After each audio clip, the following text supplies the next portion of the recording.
लेकिन उसके बावजूद भी ग्राउंड रिपोर्ट उठा करके देखिए 80 से 82 हज़ार दारा सिंह चौहान ने वोट पाया है। वहाँ जो उनका बीजेपी का परंपरागत वोट है उन्होंने पाया अपना। और राजभर देखिए, राजभर भी अपने आप को जान गया है कि नहीं, मेरे ऊपर आप भड़किए, उनको उत्तेजित करिए कि आक्रोशित होकर के कहीं ना कहीं समाजवादी पार्टी का कार्यकर्ता आपके साथ बदतमीजी करे और हम लोगों को माहौल मिले। क्योंकि ओम प्रकाश राजभर इस राजनीति के विस्कन्या कहिए या तो डूबती हुई ना हो कहिए उनको। अखिलेश यादव जी को इससे पूर्व में उन्होंने मोदी जी को गाली दिया था, आदित्य योगीनाथ को गाली, योगी आदित्यनाथ जी को गाली दिया था, अमित शाह जी को गाली दिया था। अब जाकर के वो अब उनको स्वागत है एक बार आपका फिर से हमारे यूट्यूब चैनल, फेसबुक पेज और इंस्टाग्राम पे। अगर आप चैनल को सब्सक्राइब नहीं किए तो सबसे पहले आप सब्सक्राइब कर लीजिए। और हम लोग इस समय हैं गाजीपुर में।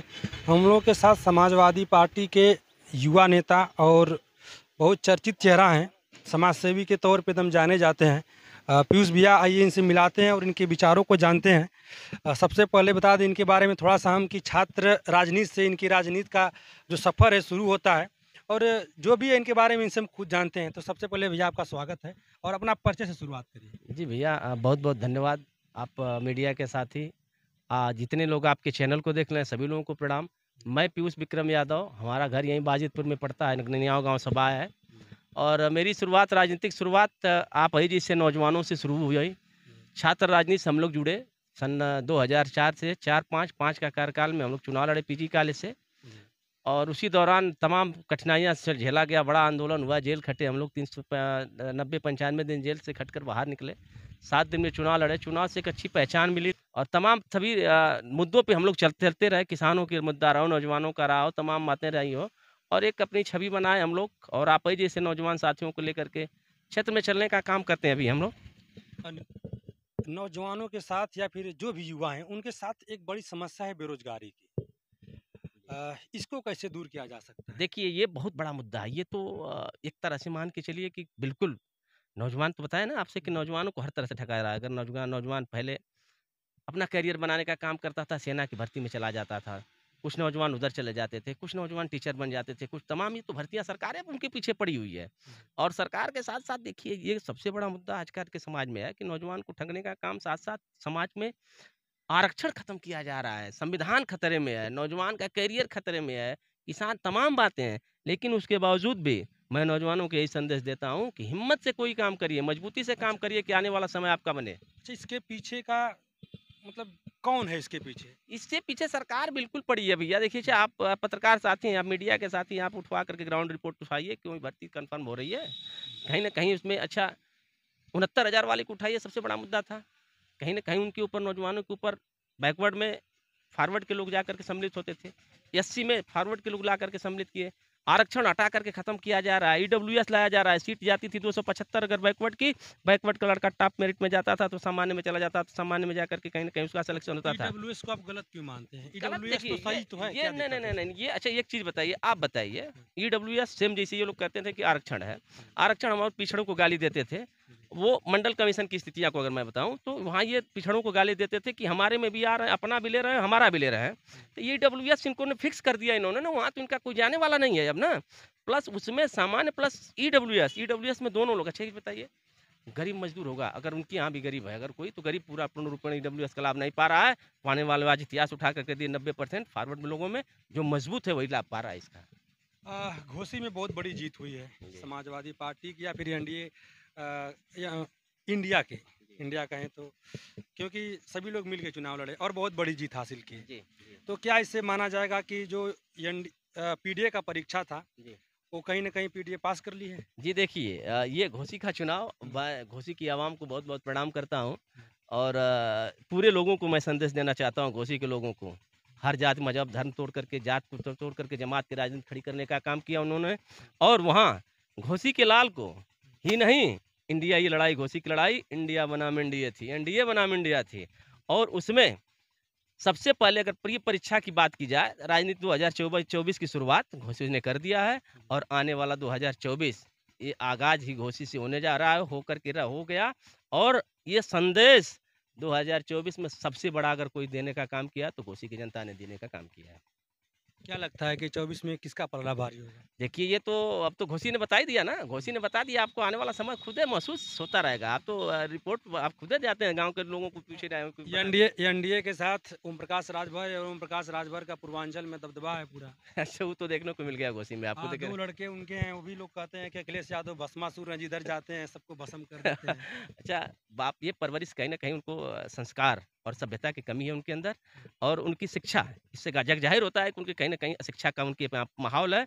उस वजह से तमाम अच्छे नेता देखिए माननीय श्री अखिलेश यादव जी को, इससे पूर्व में उन्होंने मोदी जी को गाली दिया था, आदित्य योगीनाथ को गाली योगी आदित्यनाथ जी को गाली दिया था, अमित शाह जी को गाली दिया था।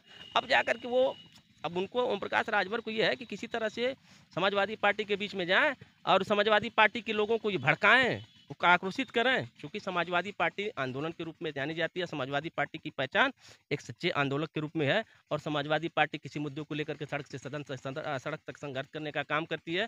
इस वजह से उनको ये भड़काया जा रहा है ओम प्रकाश राजभर को कि आप भड़किए, उनको उत्तेजित करिए कि आक्रोशित होकर के कहीं न कहीं समाजवादी पार्टी का कार्यकर्ता आपके साथ बदतमीजी करे और हम लोगों को माहौल मिले। चूँकि ओम प्रकाश राजभर इस राजनीति के विस्कन्या कहिए या तो डूबती हुई नाव कहिए उनको, डूबती हुई नाव के हैं वो, उनका कैरियर खत्म है और चाहे कितना ही चिल्ला लें, अपने दोनों बेटों को नेता नहीं बना सकते हैं, क्योंकि नेता वही बन सकता है जिसके ऊपर संस्कार आप सभ्यता कैसे बनाएँगे ये बताइए, आप कैसे बनाएँगे? अच्छा, एक चीज़ बताइए, आप उनको डायरेक्टली चुना दिया अगर ओम प्रकाश राजभर सच्चे नेता हैं, तो दारा सिंह चौहान की तरह बिल्कुल जाकर के अपना वो समर्थन अपना विधायकी छोड़ करके चुनाव लड़ने का काम करें, खुद समझ में आ जाएगा जो राज्यवाद की जनता खोज रही है। आप मानते हैं कि दारा सिंह चौहान सच्चे नेता हैं? दारा सिंह चौहान में एक अच्छी थी कि दारा सिंह चौहान ने अपना बना बनाया सीट छोड़ करके चुनाव लड़ने का काम किया, उपचुनाव कराने का काम किया, तो घोसी की जनता ने भी बताने का काम किया कि अय दारा सिंह चौहान तुम्हारे जैसे 1000 दल बदलू आएंगे तो हमको यही सबक सिखाने का मौका मिला है। एक बात और भैया, जैसे पूर्वांचल में आप इस बात को कहीं न कहीं स्वीकार नहीं रहे हैं कि कोई फ़र्क नहीं पड़ेगा, मगर हमें जहाँ तक लगता है कि राजभर वोट बहुत ज़्यादा है पूर्वांचल में और ओम प्रकाश राजभर का कहीं न कहीं राजभर समाज पे अभी भी उतना ही दबदबा है, पकड़ है और राजभर वोटों पे। तो क्या इसका प्रभाव एनडीए को नहीं देखना पड़ेगा, इंडिया को नहीं बिल्कुल, पड़ेगा? अच्छा, घोसी में आपने देखा था, घोसी में जब पहला 1 से लेके 5 राउंड की जो गणना हुई, तो वो चौहान बाहुल्य एरिया था, राजभर बाहुल्य एरिया था, लेकिन वहाँ भी सुधाकर सिंह नंबर 1 पे रहे हैं। देखिए एक घोसी में एक और नारा चला था। जी।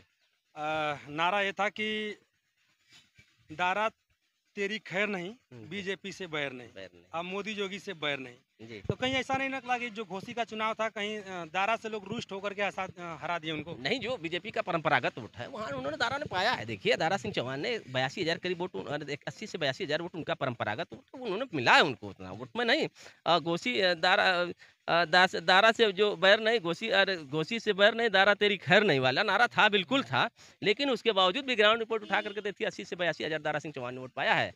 वहाँ जो उनका बीजेपी का परंपरागत वोट है, उन्होंने पाया अपना और राजभर देखिए, राजभर भी अपने आप को जान गया है कि नहीं मेरे ऊपर ओम प्रकाश राजभर का कहीं न कहीं ऊपर किसी प्रकार का नहीं साया है। ओम प्रकाश राजभर अपनी बात करते हैं, तो राजभर हित की बात नहीं करते, अपने दोनों के बेटों की हित की बात करते हैं, अपने दामाद की बात करते हैं, अपनी बेटी की राजनीति के बारे में बात करते हैं, न कि किसी राजभर गरीब राजभर की चौहान की बेटे की आरक्षण के ऊपर बात करें। वो कहते हैं कि आपका अधिकार खा गया यादव, आपका अधिकार खा गया चौहान भाई, आपका अधिकार खा गया यादव। क्यों नहीं पूछते हैं ओम प्रकाश राजभर? जब यही जा करके बात करते थे कि ईडब्ल्यूएस की लादा जा रहा है, सरकार को आरक्षण खतरे में है, संविधान खतरे में है, उसके ऊपर उनका मुद्दा ही नहीं जा रहा है। अब उनको एक मुद्दा दिखाई दे रहा है कि आपका अधिकार खा गया यादव, आपको लड़ाया जा रहा है। ओम प्रकाश राजभर बिल्कुल वही रटी रटाई भाषा बीजेपी के वालों की तरह बोल रहे हैं कि आपको भड़काया जाए, लेकिन राजभर समझ गया है। देखिए, आप घोसी की जनता को उठा करके देख लिया, राजभर समझ गया। राजभर का बेटा, चौहान का बेटा, जितने अति पिछड़े दलित के बेटे हैं, जान गए हैं अगर कोई सच्चे रूप में हितैषी उनके लिए है, तो माननीय श्री हम लोग के राष्ट्रीय अध्यक्ष मुलायम सिंह यादव के बेटे सुपुत्र श्री अखिलेश यादव जी हैं, जो उनके हर मुद्दों की बात करेंगे और हर तरह से लड़ने का काम करेंगे। जी।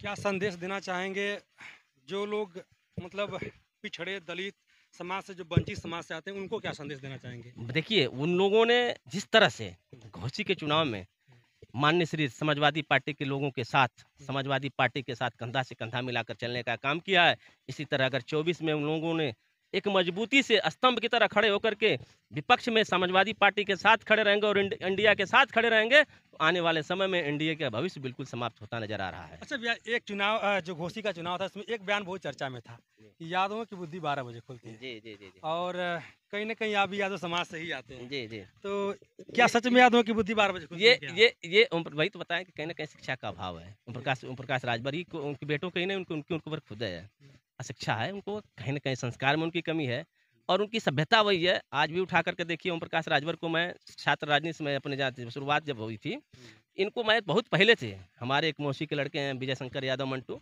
उनके साथ ओम प्रकाश राजभर जब दारू पी रहे थे तो ये ऑटो चलाते थे उस टाइम हमने देखा है ओम प्रकाश राजभर को। सन 2012 में ही आए थे, विधानसभा का चुनाव लड़ाए थे अपने प्रत्याशी को और उसके घर आकर के दारू पी करके सोया था ये आदमी।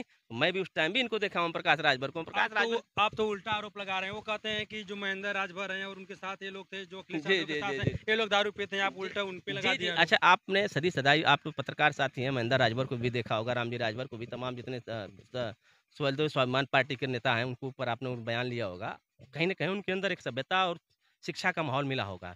और ओम प्रकाश राजभर से आप ही पत्रकार साथी पूछने गए थे, उन्होंने सीधे सीधे आरोप लगाया था कि कहीं ना कहीं समाजवादी पार्टी वाले तुम लोगों को 500 रुपया दे दिलवाना सर, तो ना कि हमका इंटरव्यू लेवे चलिए वाला सर, आप ही लोगों को अपमानित किए थे। तो ओम प्रकाश राजभर बड़ बोले पे ना, उनकी जुबान थोड़ी सी लंबी है, 3 रात की हो गई है, वो किसी को कुछ कह सकते हैं। और राजनीति में देखिए, ऐसे लोगों का भविष्य कुछ दिन के लिए होता है, ऐसे लोगों का भविष्य कुछ दिन के लिए और डूबती हुई नैया है उनके ऊपर उनका खुद समाज, आज राजभर समाज जाग गया और ओम प्रकाश राजभर के पीछे चलने का काम नहीं कर रहा है। ओम प्रकाश राजभर का बेटा अभी सोच रहा है कि मैं भी आईएएस बनूं, पीसीएस बनूं और मेरा संविधान अगर रहेगा तब जा करके मैं आगे बढ़ने का काम करूंगा। तो संविधान हित की लड़ाई लड़ने का काम समाजवादी पार्टी कर रही है, न कि ओम प्रकाश राजभर के बेटे और उनको बाप बेटे दोनों मिलकर कर रहे हैं। ऐसा राजभर का बेटा भी जान गया भी है जी। एक बात और, लोग कह रहे थे कि लोग क्या, राजभर जी का एक बयान हो रहा था कि जो इंडिया वाले हैं सब ईडी से बचने के लिए सब एक संगठन बना रहे हैं, इकट्ठा हो रहे हैं, तो इसको आप किस नजरिए से देखते जी हैं? जी बिल्कुल, देखिए ओम प्रकाश राजभर ईडी से बचाए वो बचाने के लिए गए हो, 17 सीट पाए थे, 17 सीट में किसी राजभर गरीब राजभर को उड़ाया है? आप इतिहास उठा करके देखिए, किसी कार्यकर्ता को समाजवादी और भारतीय समाज पार्टी के किसी कार्यकर्ता को अगर चुनाव लड़ाए हो तो बताइए। 17 सीट अखिलेश जी ने उनको दिया था, गठबंधन में उनको मिली थी, 17 सीट में अपने लड़े, अपने बेटे को लड़ाए, अपने दामाद को लड़ाए और बाकी सीटों को बेच दिए, बाकी सीटों को बेच दिए। ये बेच करके आज आज ईडी की सबसे ज़्यादा खतरा अगर किसी को है तो ओम प्रकाश राजभर पे है, उनके बने बने 2-4 विधायकों पे है, क्योंकि कहीं ना कोई पेपर आउट कराया है तो कहीं ना कहीं किसी ऊपर तमाम गैर प्रांतों में मुकदमा चल रहा है, उससे बचने के लिए इन्होंने जा करके एनडीए में शामिल हुआ है। और देखिए अभी पूर्व में अभी सुबह सुबह देखा था, छापा पड़ रहा है ईडी का, ममता बनर्जी के भतीजे वो अभिषेक बनर्जी पे। इस तरह से माहौल बनाया जा रहा है कि एनडीए को गठबंधन तोड़ा जाए, एनडीए को वालों को परेशान किया जाए, लेकिन इसका कोई फर्क पड़ने वाला नहीं है। ईडी के छापे से इंडिया कोई फर्क नहीं कोई पड़ने फर्क वाला। अच्छा, हम कह रहे हैं साँच साँच होता है, आँच साँच जो रहेगा तो कोई दिक्कत है। लालू प्रसाद यादव को इन्होंने बंद कराया, आज उनके दोनों बेटे बन करके राजनीति कर रहे हैं उभर के।